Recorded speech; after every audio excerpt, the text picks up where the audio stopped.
आज हम करेंगे गेमिंग रिव्यू Y9 प्राइम 2019 पे। तो इस वक्त आप टाइम देख सकते हैं 12:01 हो रहा है और इसके साथ जो इसकी बैटरी है वो है 42%। अगर आपको नज़र आ रहा है क्लियर 42% इसमें बैटरी है। और इसमें हम देख लेते हैं कि बैकग्राउंड पे कोई भी ऐप, कैमरा थी ये भी हम लोगों ने रिमूव कर दी, तो इस वक्त कोई भी ऐप रनिंग में नहीं है। नोटिफिकेशन पैनल में अगर हम देखें तो यहाँ पर सिर्फ वाईफाई ऑन है और साउंड बाकी तमाम ऑफ है। और इसके साथ हम इसका टेम्परेचर भी चेक कर लेते हैं डिवाइस का। 29। तो Huawei Y9 प्राइम 2019 पे आज हम गेमिंग टेस्ट में सबसे पहले खेलेंगे PUBG और इसके साथ एक और गेम भी इंस्टॉल की है मैंने, वो है Asphalt 9। Let's start.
है 12:42। ये गेम मैंने ज़्यादा खेल लिया, मुझे पता नहीं चला, लेकिन अब हम इसका टेम्परेचर भी चेक कर लेते हैं।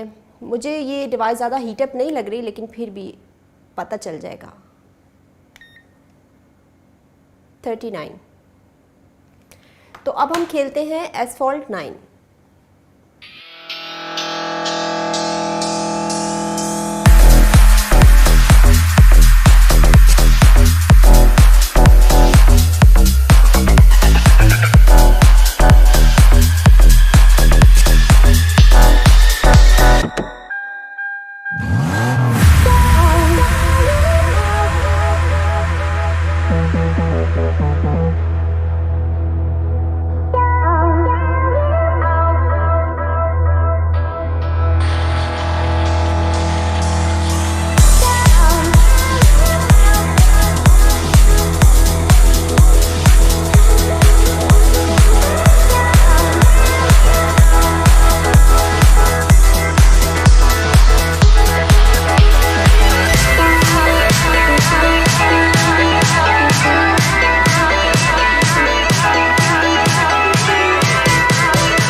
Asphalt 9 भी हमने खेली है, तो इसमें अभी 16% बैटरी रह गई है। मुझे जितना याद पड़ रहा है इसमें 44% बैटरी थी जब हमने गेमिंग रिव्यू स्टार्ट किया था। और अब हम इसका टेम्परेचर भी चेक कर लेते हैं डिवाइस का।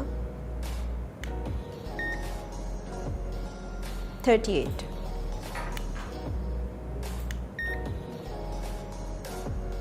लेकिन Asphalt 9 में जो मुझे जो गेमिंग एक्सपीरियंस हुआ वो बहुत ही अच्छे ग्राफिक्स थे इसके और मैंने बहुत एंजॉय किया इस गेम पे। PUBG पे भी ये बहुत अच्छी थी ये गेम। थोड़ा सा मुझे फील हुआ लैग, लेकिन हो सकता है वो इंटरनेट की स्पीड की वजह से हुआ, लेकिन ओवरऑल गेमिंग एक्सपीरियंस बहुत अच्छा है।